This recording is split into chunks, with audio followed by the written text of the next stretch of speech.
peuple sénégalais qui lui a fait confiance avec son élection au premier tour avec 54,28% des suffrages exprimés. Ce qui dénote de l'espoir immense placé au projet collectif défendu pour un Sénégal uni, souverain, juste et prospère. Le chef de l'État a, à cet égard, salué la maturité du peuple sénégalais et sa volonté manifeste de soutenir une rupture en profondeur, d'accompagner une transformation du système à tous les niveaux de la vie économique et sociale du pays.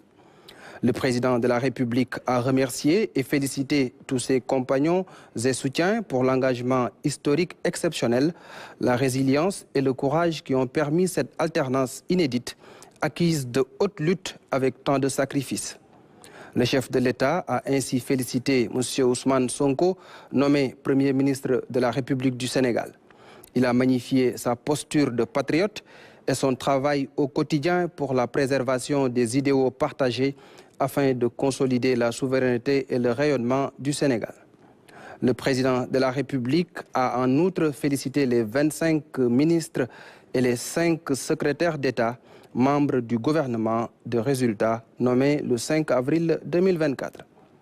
Le chef de l'État a demandé au gouvernement d'accélérer la réalisation intensive et cohérente du projet en travaillant avec précision, diligence, méthode et efficacité à la satisfaction des populations et au mieux des intérêts du Sénégal.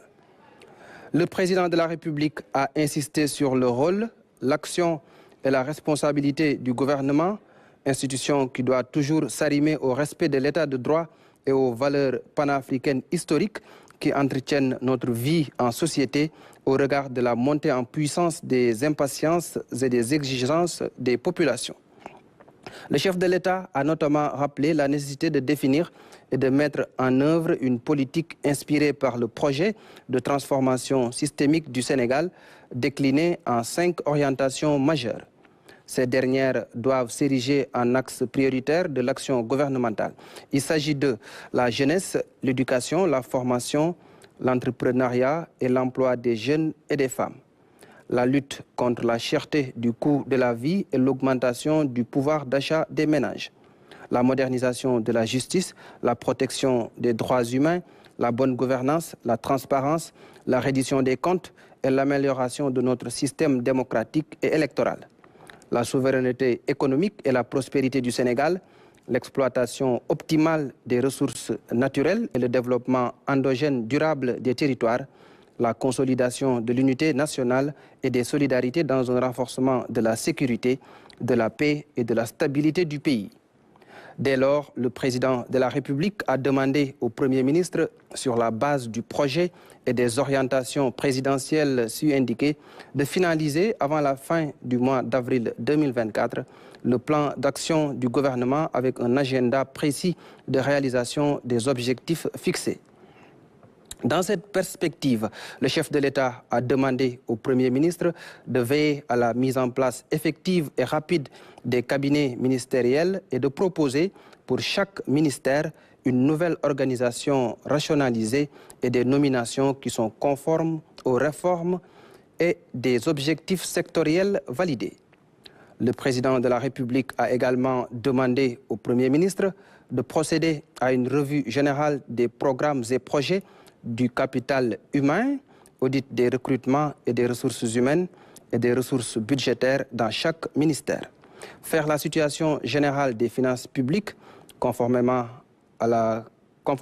au code de transparence dans la gestion des finances publiques, de la coopération internationale, l'état de toutes les conventions de financement signées et des partenariats publics-privés. Engager sans délai avec le secteur privé, national notamment, la mise en œuvre d'une politique hardie de relance de l'économie nationale. Changer le référentiel de politique économique et sociale avec la consécration du projet. Préparer le programme législatif et réglementaire du gouvernement à partir des textes et de l'agenda d'adoption proposé par chaque ministère. Enfin, le chef de l'État a demandé au Premier ministre de repenser l'organisation et le fonctionnement de l'administration et du secteur parapublic et d'accentuer la réforme du service public autour de la digitalisation des procédures et de la transformation numérique des structures. Le président de la République a ordonné la tenue d'un séminaire gouvernemental de cadrage global de l'action de l'État, ainsi que le développement d'une stratégie de communication gouvernementale innovante basée sur l'anticipation, la précision des messages, mais surtout sur l'appropriation des politiques publiques par les populations qui doivent rester au cœur des interventions du gouvernement. À ce titre, le chef de l'État a invité les membres du gouvernement à rester humbles et sobres, à cultiver l'écoute, l'efficacité dans la collégialité et la solidarité afin d'assurer la réalisation soutenue du projet. Le président de la République a par ailleurs partagé avec les membres du Conseil la lettre d'orientation qu'il a adressée aux fonctionnaires et agents de l'administration du Sénégal. Clôturant sa communication, le président de la République a adressé en cette veille de Korité marquant la fin du mois béni de Ramadan ses chaleureuses félicitations et ses meilleurs vœux à la Oumma islamique. Il a prié pour un Sénégal de paix, de solidarité, de prospérité et de progrès. Dans sa communication, le Premier ministre a tenu à féliciter le chef de l'État pour sa brillante élection à la magistrature suprême du Sénégal. Il a également remercié le président de la République pour sa confiance, le plaçant à la direction du gouvernement et a réitéré son engagement permanent et celui de l'ensemble du gouvernement à œuvrer sous l'autorité du président de la République à l'accomplissement du projet collectif et souverain au service des Sénégalaises et des Sénégalais. Fait à Dakar le 9 avril 2024, le ministre de la Formation professionnelle, porte-parole du gouvernement, Amadou Moustapha Ndiek Saré. Merci Ibrahim Mboup pour la lecture du communiqué du Conseil des ministres. Justement, le premier Conseil des ministres a permis au chef de l'État de rappeler les défis qui attendent la nouvelle équipe. Un projet de rupture pour un Sénégal souverain avec des orientations précises dans les domaines comme l'économie, les finances, la sécurité et la politique extérieure. Oumar Nying. La réunion sonne comme le début de mise en œuvre du projet porté par le président Bassirou Diomaye Faye. Un projet de rupture pour un Sénégal souverain économiquement. Pour ce faire, il va nous falloir avoir un secteur privé fort. Et un secteur privé fort, ce sera un secteur privé accompagné par l'État. Et accompagné par un État également fort. Donc nous allons nous atteler, n'est-ce pas, avec nos collègues des finances et du budget, nous assurer d'avoir des finances publiques solides, un cadre macroéconomique solide, avec des marges de manœuvre disponibles, de telle sorte à pouvoir accompagner notre secteur privé. L'élection présidentielle qui s'est tenue le 24 mars a suscité beaucoup d'espoir chez les populations. Alors, être ministre des Finances et du Budget dans ce contexte mais est une tâche particulièrement délicate, j'allais dire difficile, mais aussi exaltante. Et nous allons véritablement essayer de l'appréhender en tenant compte de toutes les orientations qui ont été données aujourd'hui par son Excellence, M. Bassirou Diomaye Faye, président de la République du Sénégal, et le Premier ministre, M. Ousmane Sonko. Et ces orientations résultent en quelques termes assez importants dans une république. C'est l'humilité, c'est la discrétion, c'est l'engagement, c'est la solidarité. Les orientations mettent le citoyen au cœur de la démarche, notamment dans la gestion de la sécurité publique. C'est l'état de droit qui est mis en avant. L'état de droit d'abord, ensuite la proximité avec les populations, aussi bien sur le plan de l'administration territoriale que sur le plan de la police. Il s'agit, au-delà de mettre en place des infrastructures au plus près des populations, d'associer ces populations à l'instauration d'une culture de sécurité par le consensus, par la concertation. Il faut mettre beaucoup plus l'accent sur la dignité humaine et vraiment respecter les droits de l'homme. La politique extérieure prend également une place importante, avec une articulation qui met en avant le panafricanisme. C'est une très grande priorité du président de la République, la promotion du panafricanisme, la promotion des institutions régionales et sous-régionales. mais aussi pour faire une Afrique des peuples, promouvoir donc la solidarité panafricaine et le développement du continent. Nous avons aussi discuté bien sûr du travail du ministère des Affaires par rapport aux urgences qui nous interpellent, au positionnement du Sénégal dans l'arène internationale pour que tous les Sénégalais se sentent bien dans leur peau au Sénégal et à l'étranger. Face aux urgences, la célérité est donc requise. L'enjeu pour le premier gouvernement du président Bassirou Diomaye Faye est d'être à la hauteur de l'immense espoir des populations sénégalaises. Le premier conseil des ministres sous l'ère Bassirou Diomaye Diakhar Faye s'est donc tenu ce mardi. Les défis sont nombreux dans les secteurs stratégiques de l'énergie, des infrastructures et des transports, mais également de la formation professionnelle, la jeunesse, les sports. Les ministres chargés de la mise en œuvre des directives présidentielles mesurent toute la responsabilité qui leur est dévolue. Les orientations sont claires et l'heure est maintenant au travail. Aboubakry Kane. Pour ce premier conseil des ministres, le président de la République et le premier ministre ont surtout rappelé aux uns et aux autres la nécessité de travailler dans la collégialité pour répondre aux attentes légitimes des populations. Il a surtout été question de définir les axes stratégiques et de dégager les orientations majeures. Nous devions être des serviteurs simples de la nation parce que le peuple nous a mandatés. Il est très exigeant parce qu'il attend beaucoup de choses de nous et nous devions rapidement nous mettre à hauteur et pour apporter les réponses qui étaient attendues.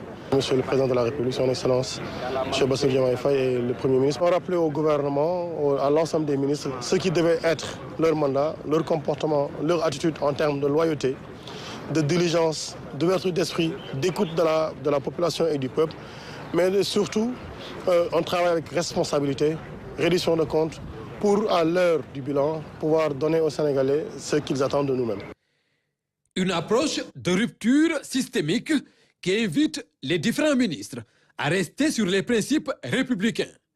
Rigueur, sobriété, transparence dans la gestion, gage d'une démarche qui se veut participative au service exclusif des Sénégalais qui nourrissent l'espoir de lendemain meilleur. Le président de la République, comme monsieur le Premier ministre, ont beaucoup insisté sur la solidarité et la collégialité au sein du gouvernement, car ce sont des éléments clés pour eux, mais aussi sur la rigueur, la célérité et la transparence, surtout dans la gestion. Les orientations ont été très simples. Il s'agit notamment d'appeler les ministres que nous sommes au travail et au service exclusif des populations sénégalaises. Il nous a également, Monsieur le Président de la République, demandé de travailler dans la sobriété et dans la discrétion la plus totale. Nous avons énormément de défis puisque les populations sénégalaises nous attendent justement pour régler l'essentiel des problèmes auxquels elles sont confrontées. Et le président de la République nous a appelés au travail, à la discrétion et surtout à la probité également.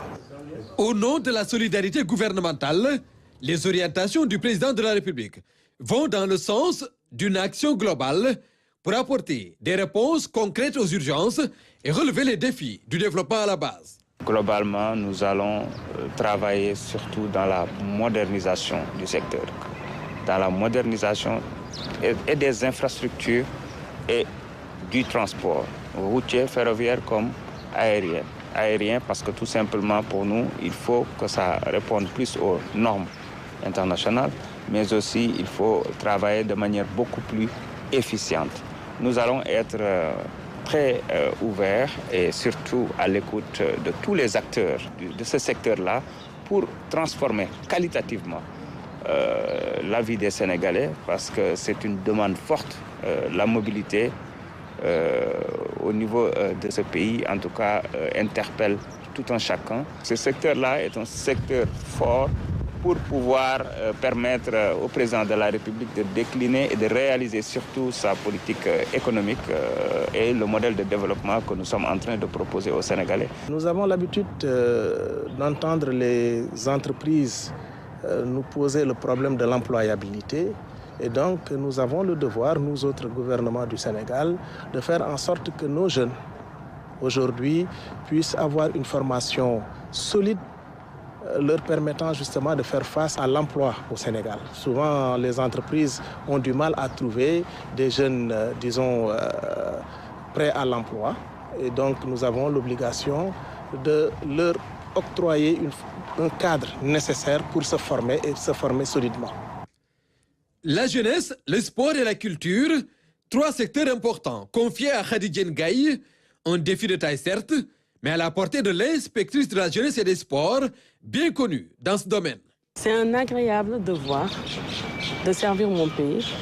La tâche est immense et nous mesurons pleinement l'ampleur des défis qui nous attendent.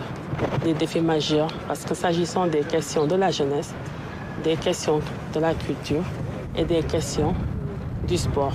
Nous nous engageons à travailler avec dévouement, détermination pour réaliser les missions assignées à mon département aux côtés de l'ensemble des acteurs, aux côtés des plus hautes autorités de ce pays. La feuille de route ainsi déclinée, il reste maintenant au ministre à se mettre au travail pour mériter la confiance du président Bassirou Diomaye Faye. Plébiscité par le peuple, le chef de l'État entend rapidement mettre en œuvre le projet d'un Sénégal juste, souverain et prospère dans une Afrique en progrès. À l'occasion de la fête de l'indépendance, son Excellence, le président de la République, a reçu les messages de félicitations des hauts dirigeants et autres personnalités suivantes. Le serviteur des 2 saintes mosquées, Sa Majesté Salman Ben Abdelaziz Al Saoud, roi d'Arabie Saoudite,